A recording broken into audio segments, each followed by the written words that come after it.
This is Empowered Human Academy.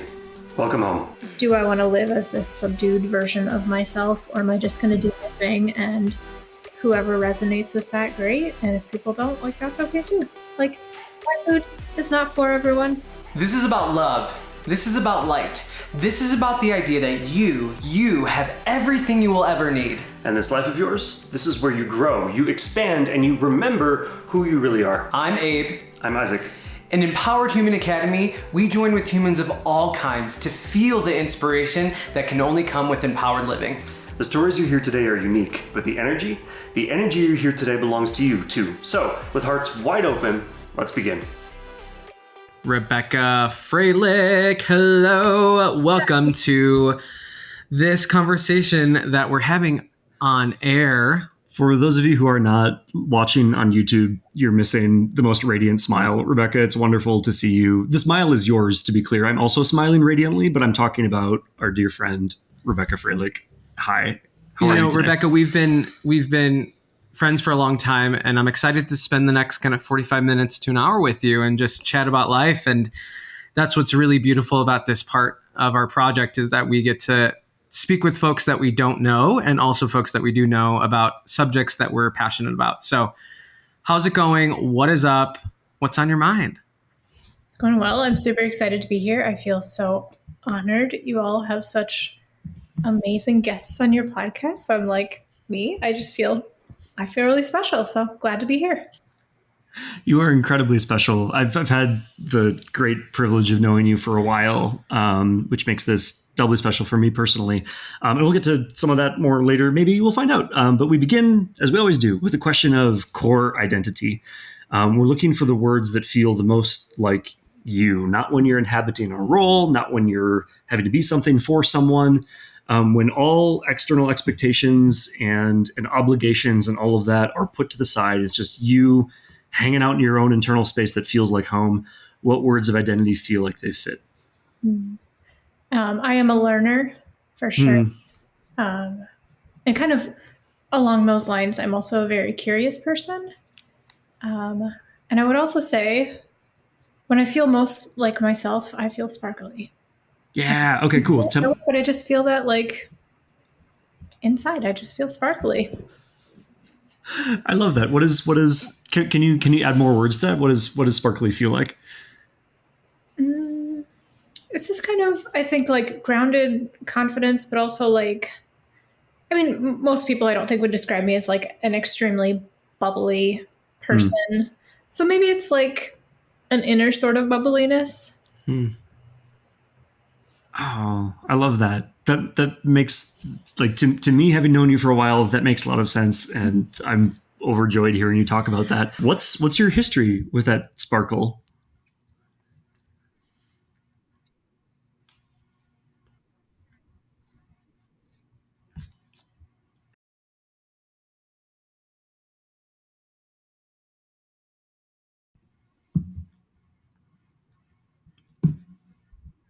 Okay, sure. Mm.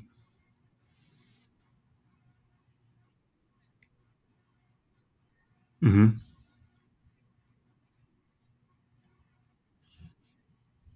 Mm. Mm-hmm. Yeah, that makes sense. Sparkler, learner, curious.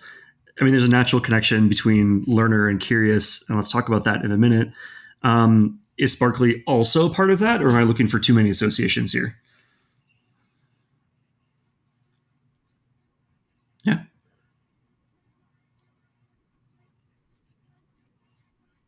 Mm. Mm-hmm.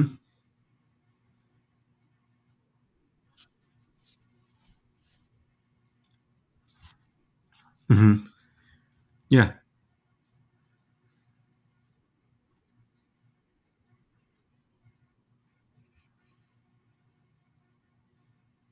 Yeah.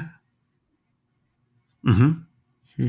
Yeah, that completely makes sense. When I first met you, you were, at least externally, less sparkly, and you talked about, like, there was a time when you felt like it would be dangerous to live that way. And it's not my intent to like dwell on what was in any sense. But I know that I'm already using too many of my own words. Like, tell me about like the importance of, um, in your own words, like the importance of all of this in your present day relative to what you've experienced, the choices that you've made. Like, why is it? Actually, I'm already using my own words here. What I want to say is, why is it important to engage with being a learner, being curious, being sparkly? Is important the right word for that? Is it important to be in those places for you? So I guess what's the significance of holding those words in your day to day, and how does that relate to like your story over time?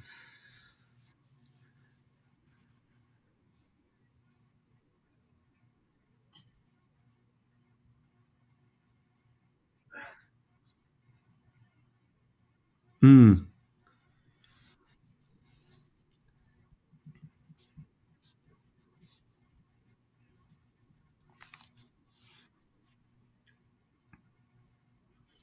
mm-hmm, mm,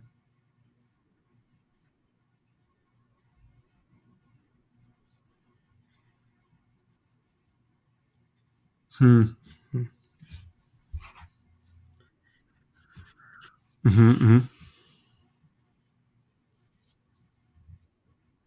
Sure. Yeah, Hmm.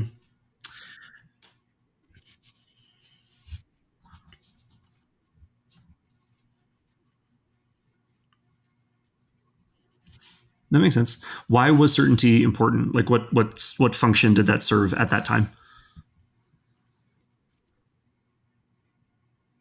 Okay, sure. Hmm.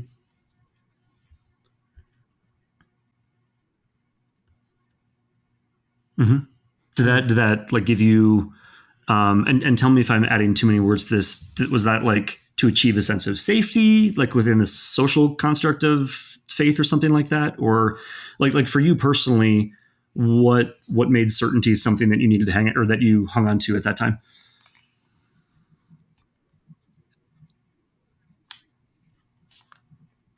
Yeah. Mm-hmm.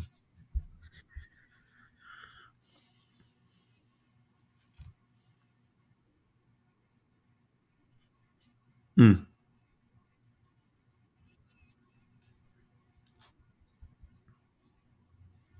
Mm.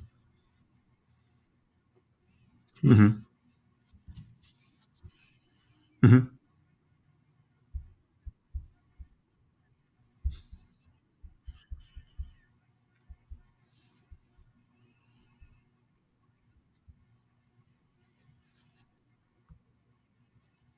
Hmm. Ooh.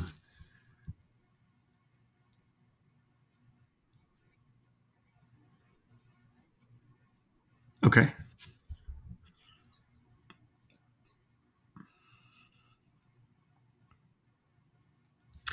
That's interesting you say that because I mean we have similar backgrounds, but part of the knowing the truth opened up. I mean, the message, at least in our context, was because we know the truth, therefore there is hope because we know the truth. So I'm curious your perspective and how that kind of closes off the opportunity to hold on to truth or expansion. Mm-hmm.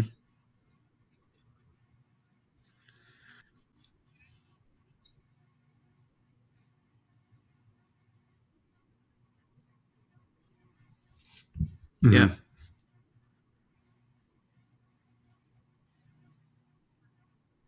Yeah.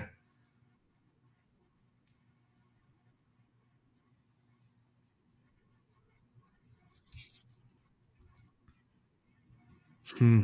Mm. Mm-hmm.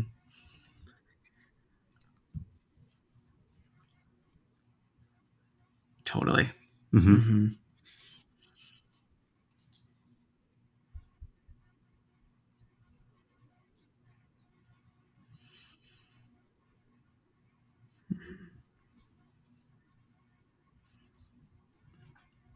Mm-hmm.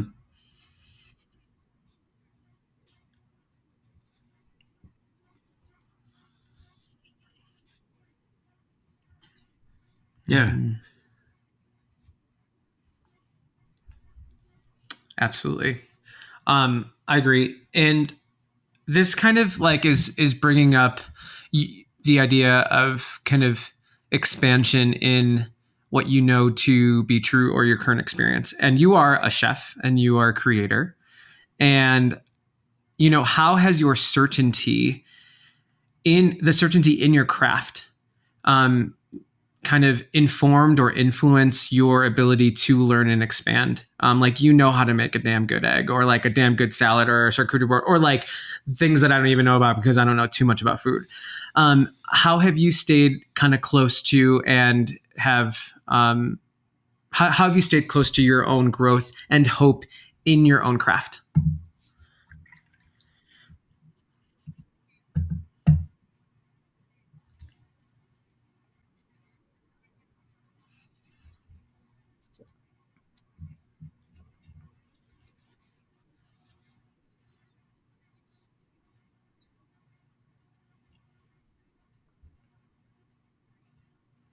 Hmm.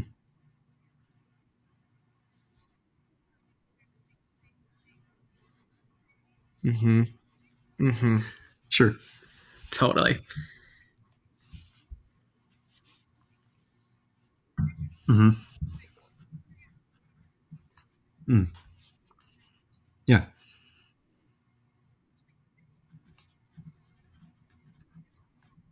Mm. Sure. Mm-hmm. Mm-hmm. Mm-hmm.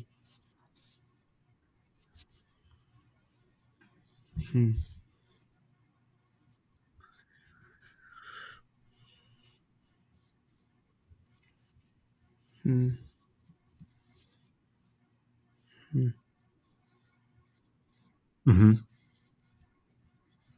Mm-hmm. Mm-hmm. Mm-hmm.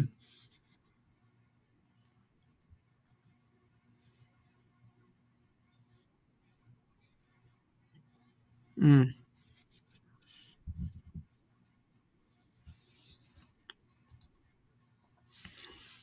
I love that, and I feel like you just gave words to the thing that I've been kind of wrestling with, or just I think you and I talked about this. We just had a Light Word Together retreat, and this is a shameless ad for our Light Word Together community group where we meet twice a month and we talk about empowerment and self-improvement, and it's a super dynamic, on fire group of humans from all across the country. Lightword.com/together. And now back to our schedule programming. So we were talking about the Light Word Together retreat about like being able to be kind of digestible for the public.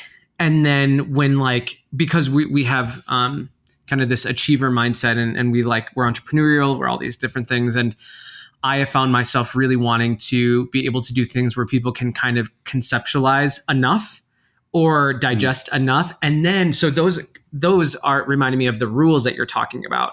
Like there are societal, human, interpersonal rules that like, if you are just out of those rules, then one, it might be dangerous. And two, it might be like not acceptable for folks or inviting for folks to participate.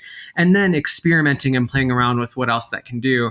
Has that always been your kind of cocktail of like approach to business? Like, okay, I got to follow the rules and I want to be, intentional about making sure that it's digestible for folks, both literally, physically, and metaphorically. Nice. But also, have you also had a really kind of fascination or curiosity about how you can play with the different modalities of fun in your food?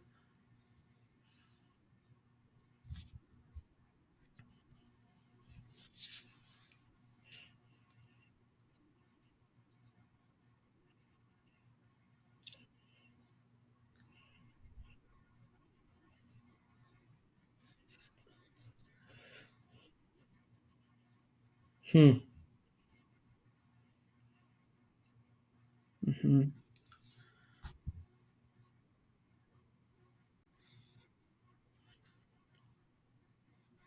Hmm.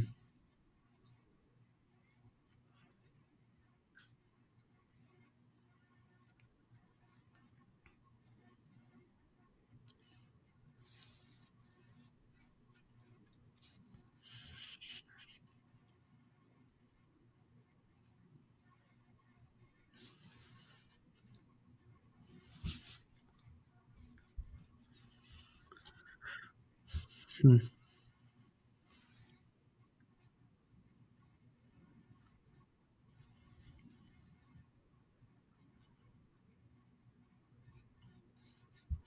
Mm-hmm.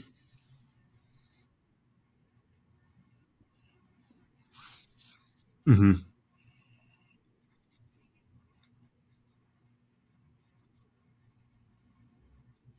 Mm-hmm.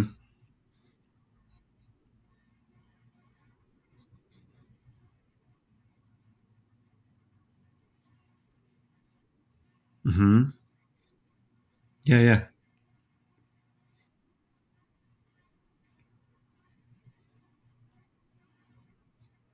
Mm-hmm. Mm-hmm. Hmm.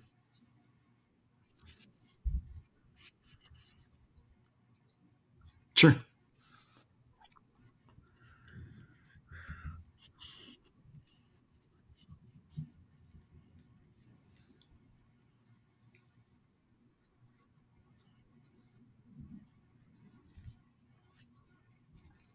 Hmm. Mm-hmm.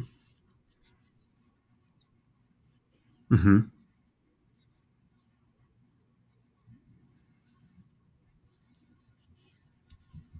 Mm-hmm.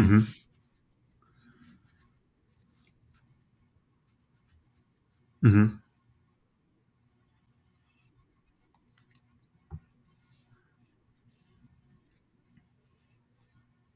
Mm-hmm.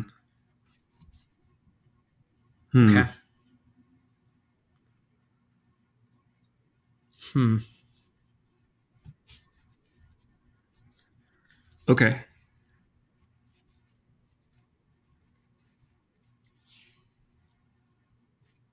Yeah.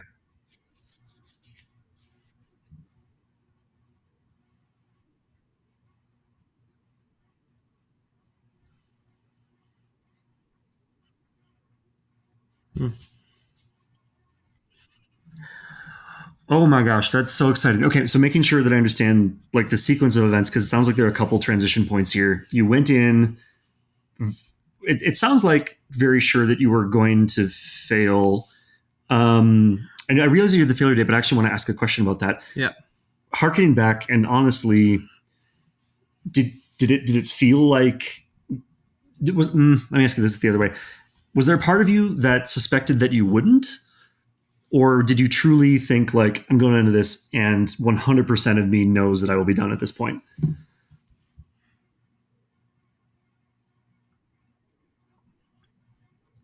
Okay. Yeah.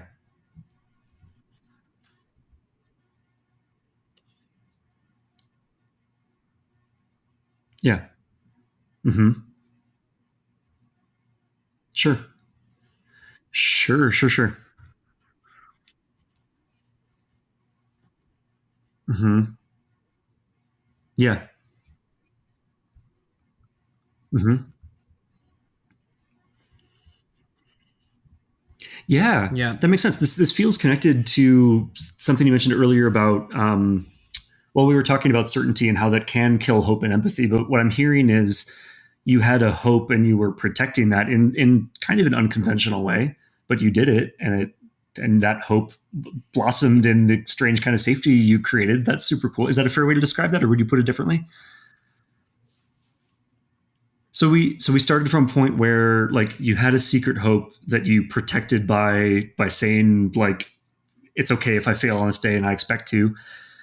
We started from there. You started from there, and then you started to have data indicating that you were good at this, and then you isolated the handful of things that you really wanted to hold to, and then discovered creativity around that. Is that sequence correct? Hmm. Cool. Okay. At what point? Well, okay. So describe for me the traversal from like that second point to that third point, like the opening up of experimentation and creativity and play. Because I could imagine, like for someone else, that could feel like risking the thing that maybe only just barely came into being. Like what was the traversal like into cool, I'm here. Now I'm going to play with this and I feel safe enough to do that. Or I'm making guesses here about language, but what did that feel like? What did that traversal feel like into the space of creativity and play and experimentation?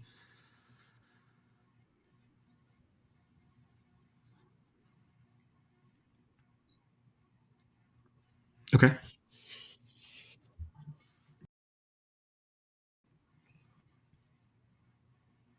Okay.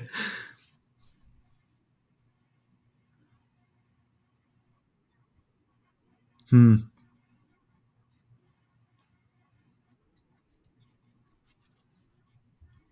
Hmm.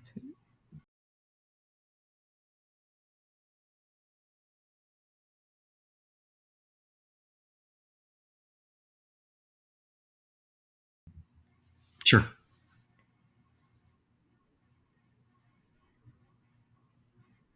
Hmm.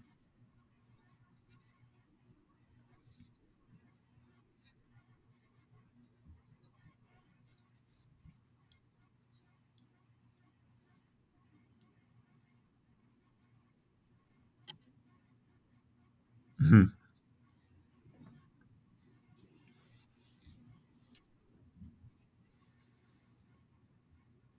Hmm.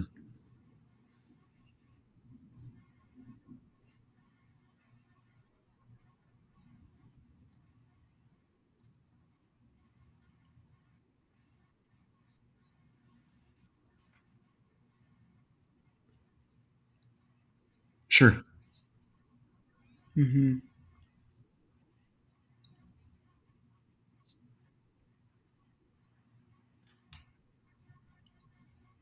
Ooh.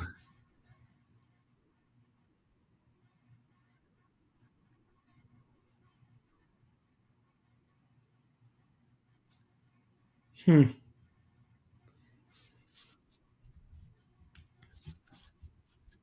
Hmm. Hmm. Okay.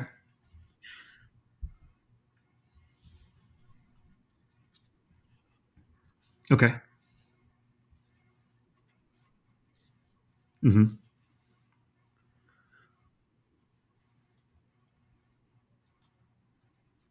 Hmm. Hmm.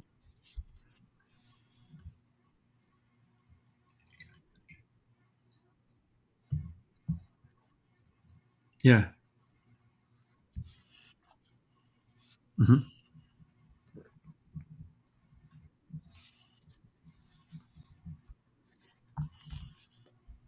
Yeah. Ooh. Okay.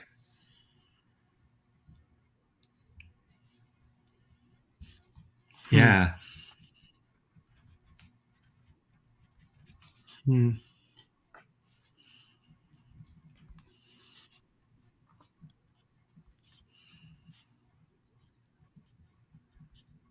Sure. Sure. Yeah.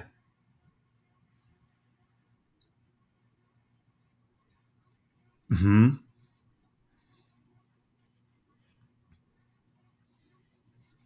Hmm. Hmm. Hmm.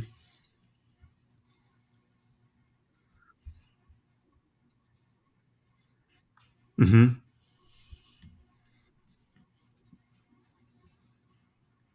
Sure. Hmm. Hmm. Yeah. When you hold the question, either past tense, like when you did hold this question, or when you hold it right now, like, do I just want to be digestible? What is like? Is there an answer in words, or is the answer a feeling, or?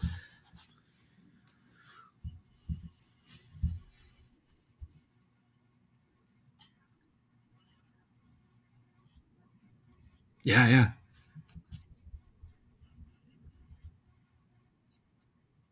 Mm-hmm.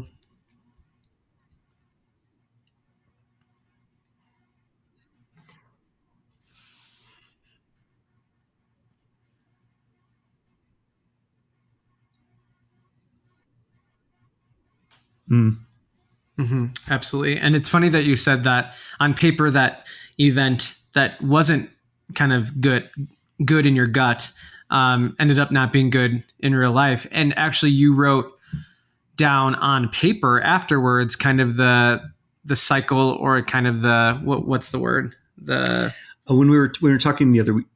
Yes, the process in which you'll say yes or no. Can you share a little bit about that?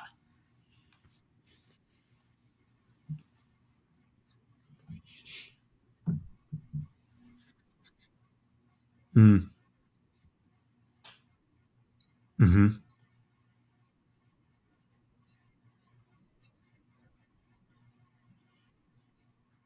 Mm-hmm.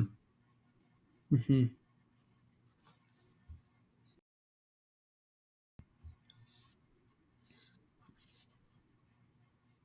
Mm. Mm. Mm.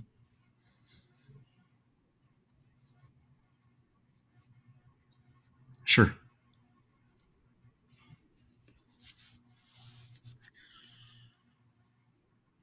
Mm-hmm. Mm-hmm. Mm-hmm. Mm-hmm.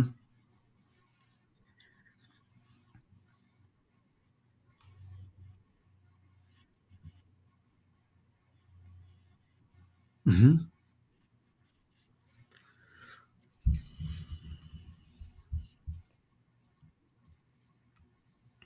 Mm-hmm.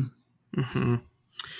And the truest version of yourself, we've talked about this before, that I kind of want to touch on, is this ability and this kind of necessity, this need, to create spaces within your business, which is in the restaurant business, that are safe and equitable and caring for your employees, because that's sometimes not the case. Has that been a journey for you as well, to get to a point where you're like, nope, like I'm gonna make sure that you feel safe here in such a kind of a cutthroat industry? Yeah, what's been your journey around that?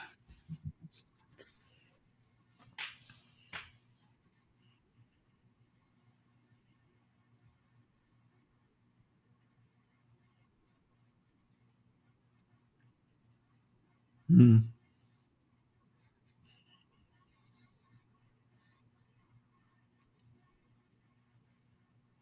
Mm. Mm-hmm. Mm-hmm.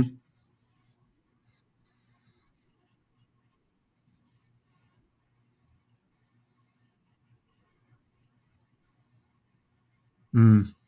Mm-hmm. Mm-hmm. Mm-hmm.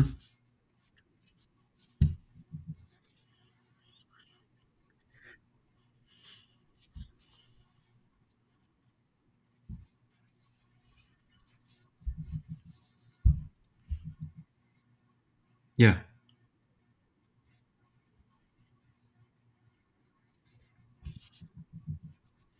Hmm.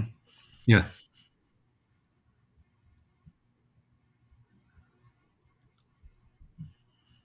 Hmm. Yeah. That makes sense. Was that something that you held at the beginning, or to ask this a different way, like beginning from the failure date point to now, when you are treating your internal restaurant environment in this way, like what was that timeline, flow, evolution like?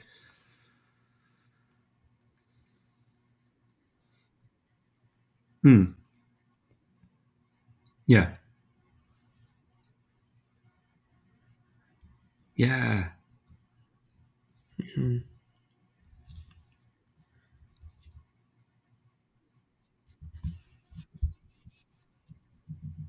Hmm.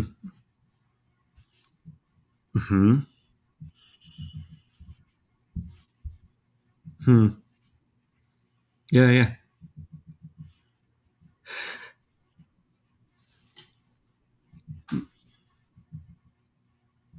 Yeah.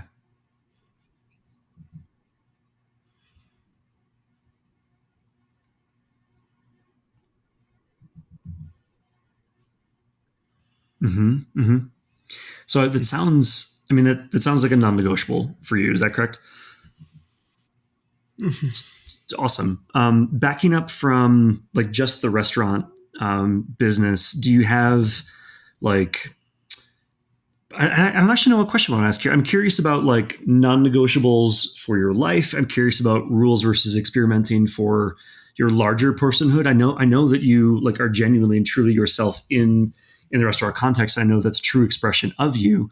In the other areas where you find expression, or if we just back up entirely, I don't know. I'm just curious about the whole realm of like self trust and rules versus experimentation and non negotiables for life. Can you talk to me about whatever piece of that sounds interesting to you at the moment?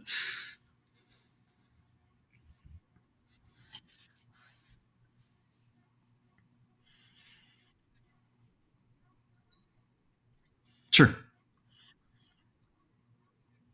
Mm.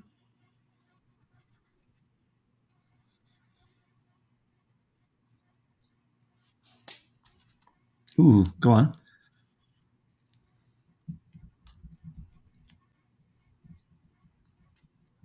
Yeah.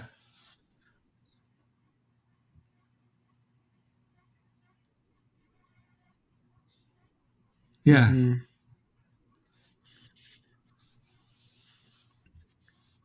Sure. Mm. Mm-hmm.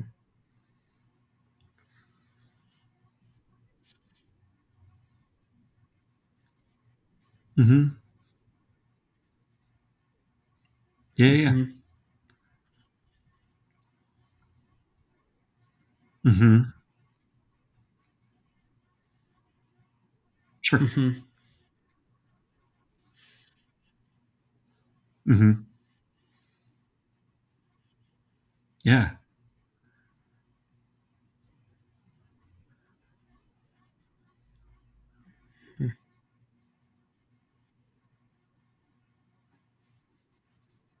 Mm-hmm.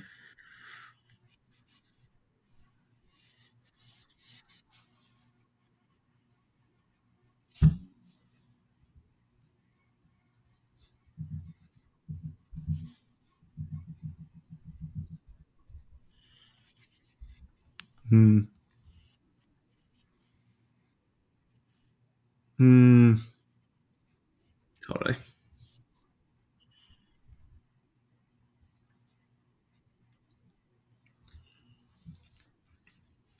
Mm-hmm.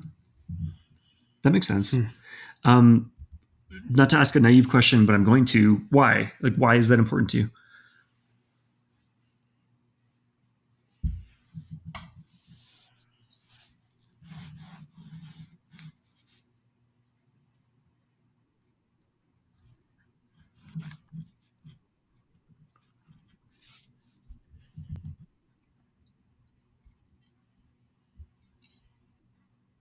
All good.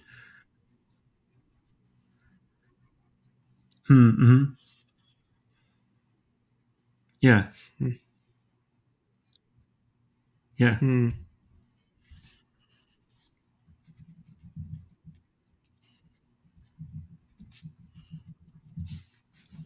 Sure. Mm-hmm.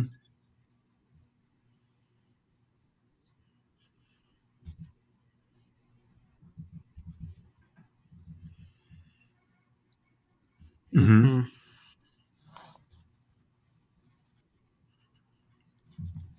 That totally makes sense. I resonate with that super strongly. It feels to me like part of the um, not to overstate it, but I think this might be accurate. This feels like how the universe is built, and if a piece of the universe can't be trusted to do what it says it's going to do, it doesn't get to be a part of what happens next. I resonate super strongly with what you're saying, and I love seeing you like personally as a human walking the planet, and also abstractly as whatever a business is, like a construct of people and ideas moving through time. Like I so much respect. I'm so excited you're doing what you're doing. Rebecca, you talked about being a learner and always curious, what have you been learning in general that you've been kind of excited about or has kind of opened your eyes in recently? I know you love to read, and I'm just curious if there are any kind of facts or things that you've learned that have kind of shifted your perspective about life or kind of wowed you, or because I'm always curious about learning random shit. Sure. Well, I just finished this book called Notes from a Young Black Chef. It's been an intentional thing over the last few years to learn from people of color. Cool. I think anti-racism work is, so important and something that we all need to take part in. And, I've got a kid, and like I want to teach. I want things to be getting better. Yeah. So if I'm not actively doing that work in myself, it's not going to happen accidentally. Totally. So it was a fascinating book, both from like the culinary perspective, but also to hear like these like beautiful, heartbreaking, like all these stories from the perspective of a young Black chef. And there's also this book that I've been reading. It's on, I don't remember the name of it, but it's written by a baker and a perfumer. Ooh, and it talks about the same person? Two people. Two people, okay. Yeah. And it talks about like some of the science behind flavors. And like, it's just absolutely fascinating. Stuff that intuitively I knew, but I didn't know why. And some stuff that, that I didn't. But it's it's so cool to like hear about. I mean, like think about a perfumer, like the way they're thinking about flavors and scents is totally different than the way I would approach it. But I feel like that's just added a lot of depth to my understanding of, food. And yeah, it's super cool. I'll find out what it's called and I will let you know. It's fascinating. Yeah. We'll link it in the show notes. That'd be awesome. That's super cool. We had a neat moment this last weekend where you, I was lucky enough to be in the room where you shared with someone the flavor profile that they seemed like to you. And like a lot of the ideas that we're talking about here are, I think, like really broadly applicable, but it's also true that as physical humans, we come into the world with like really specific giftings, and you have that. Can you talk about like your relationship to flavor? I'm going to get all the words wrong if I said your relationship to flavor and how that sounds to me like almost an aesthetic, like it's connected to the way you feel around people and things like that. Could you just talk to me about all of that and how you relate to it? Yeah. I think for me, like looking at things through the lens of like flavor profile, and I'm always thinking about flavor profiles, like just all the time. So cool. It just adds a lot of like complexity and depth to things. Okay. Like sweet is like a one note kind of flat thing, but you talk about floral and the citrus and like the little salty note and maybe the little piquancy. Like there's just so many like dimensions to things, and I mean people are that way too. And I don't like meet somebody and go, oh, there's some spice. Like I don't. That's not how I sure. think of people. But it kind of plays into that curiosity too. Like what's possible here? Like what are the dimensions that I'm not thinking of? What's possible? Yeah. Have you always had that relationship to flavor? Like you say now you're always thinking about flavor profiles. Did that develop over time, or have you always been that way? It's definitely something that's grown, but I think I always thought of things that way, and I could always kind of people ask how I develop recipes, and I always say, well, I taste them in my head, and that's like truly where stuff starts for me. That's and most really of the time, it actually does taste the way it tastes in my head. Sometimes it's not, and I'm like, whoa, whoops. But yeah, I taste things in my head. I recently learned that's not a thing that everybody does. So that's incredibly freaking cool. Okay, challenge question. Let's see where this goes. If the truth of who you are was a flavor profile, what would that be?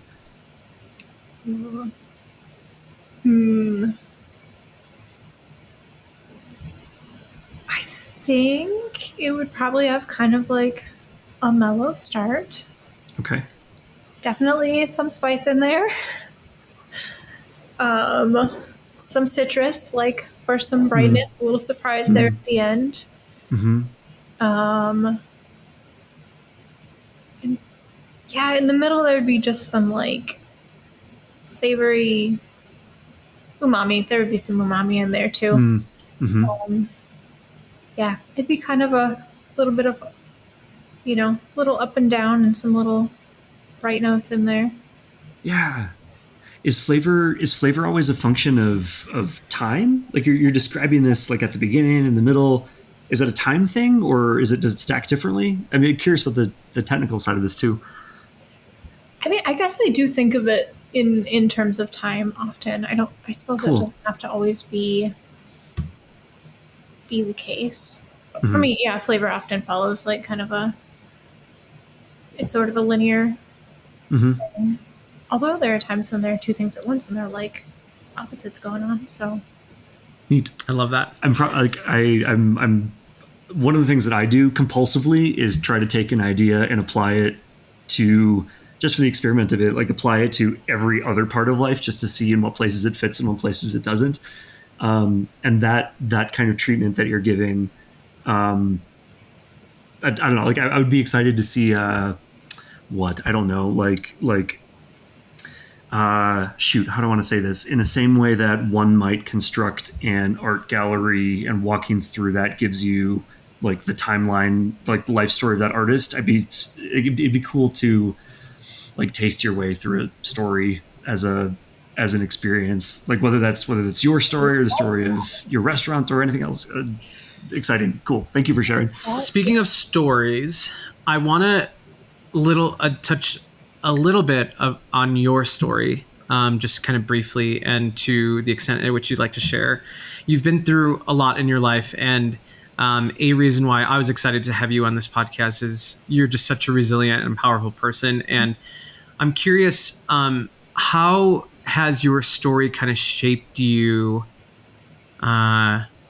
today as a mother, as a business owner, as a person? And you can kind of take that however you want, however much you want to share. And how's your story kind of shaped you? Sure. Well, I guess I'll just jump right in. And without going into tons of details, just kind of an overview about coming up on 9 years ago, I think it was now, 2012, November 2012. I left a very violent marriage. Yeah, as someone who, I don't know, I always sort of honestly like judge people who, like, I'd hear about people who are in situations of domestic violence and either was like, well, I don't know why they stayed. I would never do that. Or like, how did that happen to them in the first place? They must have been stupid. Like, just be, and I do not look at it that way anymore, but that was my framework. And then find myself in a very violent situation, going through all of the reasons, I stayed for a long time. I convinced myself that it was my fault. Just all the things that people go through in that sort of situation, like I went through too. And I was like, well, okay, like this is not so outside of me, and this is not such an uncommon experience as I thought. And you don't have to be stupid to end up in a situation like that. It's domestic violence, I think, is very much more common than probably we would like to admit to ourselves. But yeah, so I left this situation with like very little. And at that point, my reason for leaving, I didn't even at that point value myself enough to leave for myself. I had, my daughter, who's 10 now, was 15 months old at the time. And it really was a matter of life or death. And so I left. I left thinking I was going to be gone for a weekend. And I think I even remember talking to you like right around that time, Isaac, and truly thinking it was going to be like maybe a couple weeks because, you know, my now ex, like if someone left me, I'd go, shit, what do I have to do? Like, how do I fix this? What do I have to do? And so I sort of expected a similar response, and that didn't come. You know, and had started counseling around that time too, and started unraveling things, and quickly realized actually how dark it really was. And actually, the day that I left, I had planned to kill myself. Like, that's how bad things were, and not in the I'm going to escape this way, but my ex had me so convinced that like who I was, like my essence was broken and evil and damaging to my daughter. And like, I love Mara more than anything, you know? So the thought of like my presence damaging her was like soul crushing. And I was like, I just have to do whatever I have to do to give her the best chance to thrive. So it's a really, like, looking back, I'm so grateful that didn't happen, obviously. But like that domestic violence, like abuse, like that really messes with your head and like and convince you that things like that are true. You know, I thought that was the problem. Yeah, so it was a very dark time. And it took a lot of unlearning and relearning and fighting myself and my counselor at times, and you know, just like a lot of rebuilding. I have this picture of myself like a few weeks after I left, and it's not a good picture at all. It's sad to look at. I was gaunt, like physically, and the light was just completely, there was no sparkle at that point. But I keep it as a reminder to myself of how far I've come, because it has been a long way, you know, and it's been a hard journey and a lot of ups and downs and all over the place, and like, you know, plenty of weeks of going, crap, I have $20 to feed me and Mara for 2 weeks. How am I going to do this? How are we going to make it work? Plenty of days of, you know, crying myself to sleep and going, I don't know how to do this. But at some point it switched from, you know, my motivation to get out of bed as Mara to like, I had learned to love myself, and that I was worth leaving for too, because I didn't deserve that. And nobody deserves to feel like the very core of their essence is just bad, you know? And so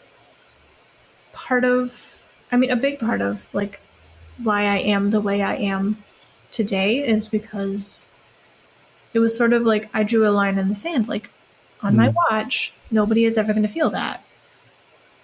I am going to, even though like there were people who, well-meaning people who were like, oh, it's just a shame you have a broken family now, you know, things like that were like crushing to me at the time.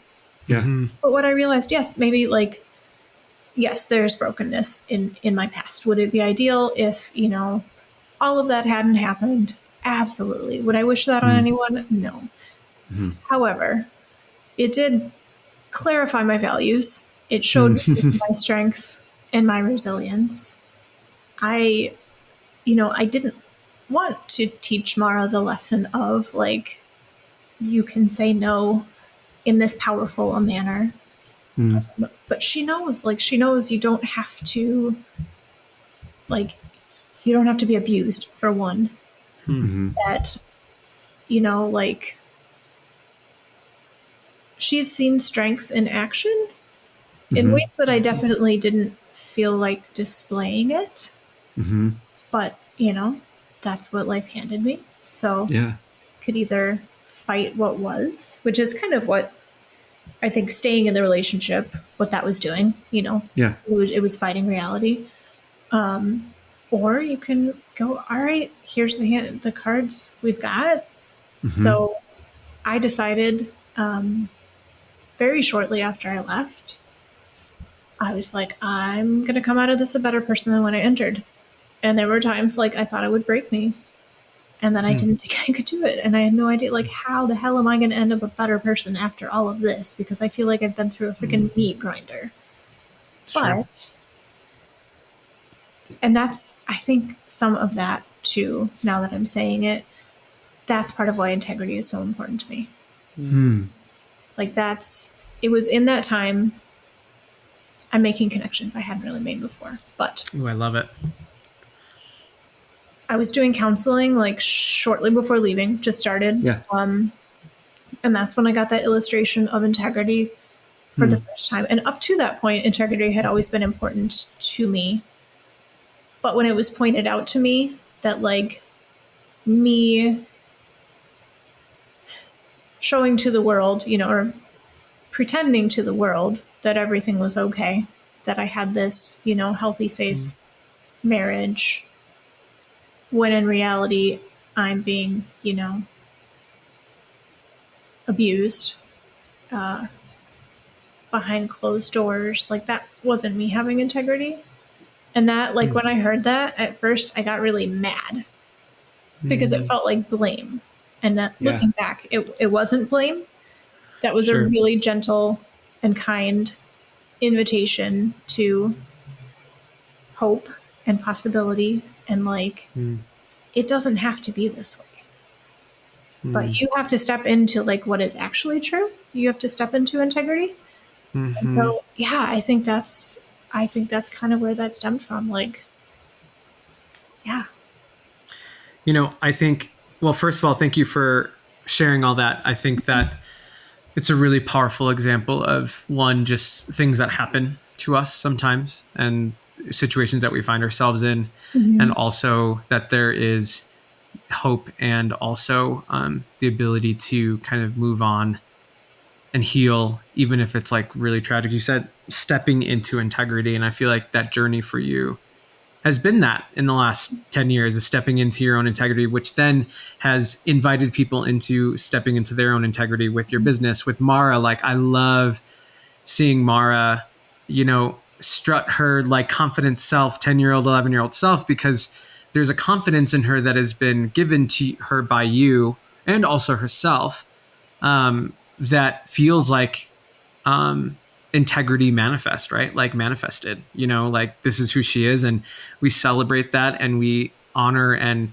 kind of lift her up in that. And I mean, what a beautiful gift that you have given to her and also yourself. But that's just a really powerful story. So I wanted to bring it up because it's such, like you said, there are probably people listening who have had some sort of experience like that. And I think it's important to not ignore that, and also give them hope and give ourselves hope that, you know, there is possibility for healing, and because it's really beautiful. Can I just say to listeners, you know, if there's somebody out there who has that feeling of, like, it's that kind of soul crushing, if I just, you know, keep my head down, withdraw into myself, eventually they'll stop. It's my fault that this is happening. Like, that's not true. You don't deserve it. There is help. Please reach out to someone. Like, there are so many survivors out there, but, you know, I'm one who, like, didn't think I'd live to 30. I'm almost 35 now. Thriving, you know, not to say that there's not hard stuff, but, like, it doesn't, even if leaving, and for me leaving was the scariest thing I have ever done. Like, and to be fair, it's the first step in a lot of hard steps, but there is so much hope beyond. So please, please, please reach out to somebody. Yeah. Thanks. I don't even know what word to use here. Like, the through line of hope in this conversation, but also in you, right? The through line of hope and that story, and of confidence and certainty too, in a way. Like, and tell me how you feel about this, but I feel like you've traded certainty that was handed to you, maybe by the faith community or whatever, traded that for certainty that is like native to you and alive. Like I feel surety in you and in what you say, but it's not like a dead fixed surety. Like it's got movement and aliveness and flavor and all of that. Does that make sense? What do you think?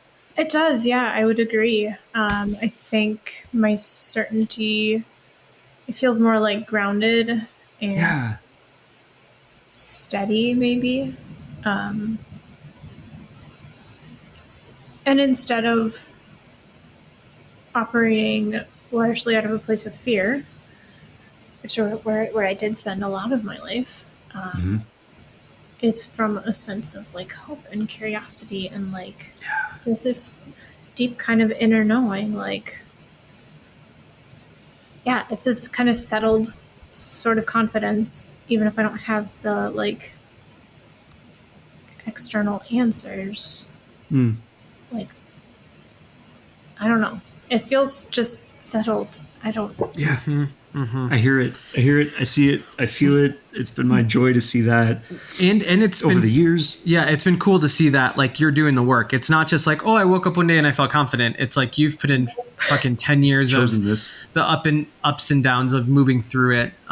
We just had a podcast episode talking about the difference between what was it? Moving through something because you have to, and moving through something through choice. Courage, bravery, strength versus courage. The idea that strength in this idea is like shouldering your way through something that because you just have to, the job that you think that you just have to stay in, or the relationship maybe, versus courage being, I don't have to take this route.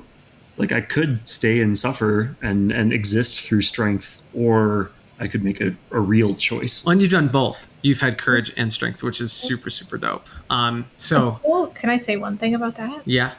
A tool that has been so useful for me, and again, somebody gave this to me, cannot take credit. And this was very helpful in leaving an abusive relationship, but it's been helpful in so many things since.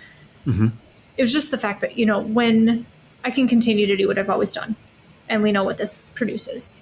But I can try this new thing, which is super scary. And if it doesn't work out, like I can go back, like always, even if there was not any, even if there wasn't in reality a chance that I was going to go back to that relationship, giving myself permission to say, I can go back to what I've known, like that's just been such a helpful thing to switch from that sort of just gutting your way through everything because you have to like, I actually have some freedom and some agency in this. Totally. Yeah. Totally. Yeah. Just reminds me again of the idea of protecting hope, like give it space to run. But it's not like the world is riding on it, working the first time or anything like that. Even I'm still in love in a way with the idea of the fail date, and not for the, like, I don't know, like someone on the external who didn't see the entire thing could read that as pessimistic, but I love it for the protection of hope. And there are a million ways to phrase that and to construct that, but to treat your own hope in the way that you have, and to arrive at the sparkle that is now like riding at the level that it's riding with you is wonderful. And I'm so delighted, and we're wrapping up, and so there are two questions to close with, and the first one is, what does an empowered Rebecca look like and feel like? I would say confident. I always feel like, for me, I think it's just this kind of quiet confidence. I don't think I'll ever be like a super boisterous person, and I'm okay with that. Trusting my intuition and my knowing, sparkly. Not, I feel like as I grow, maybe less and less the need to protect hope. Like it's this tiny little thing at first, but then as I grow, it needs less and less protection, and it's more resilient. So because it's a part of you. Yeah. I love that. Oh, that's so cool. And lastly, what do you know for sure? I know that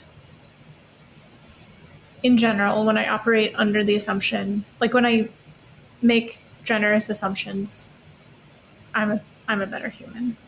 If I assume, largely that people are doing their best, I can operate from a place of generosity and curiosity and kindness and empathy. And, there are times when people are not, safe people. And that's another thing. But I'm a better human when I worry about, how I'm framing things rather than Totally. what other people are doing. Yeah, totally. Rebecca.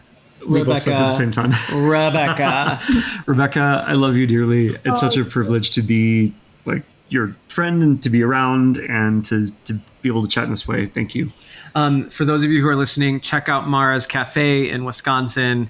Rebecca has incredible food, and you're an incredible person, Rebecca. Thank you so much for joining us today, and we will see you soon. Sounds good. Thanks so much for having me. Love you both. Bye.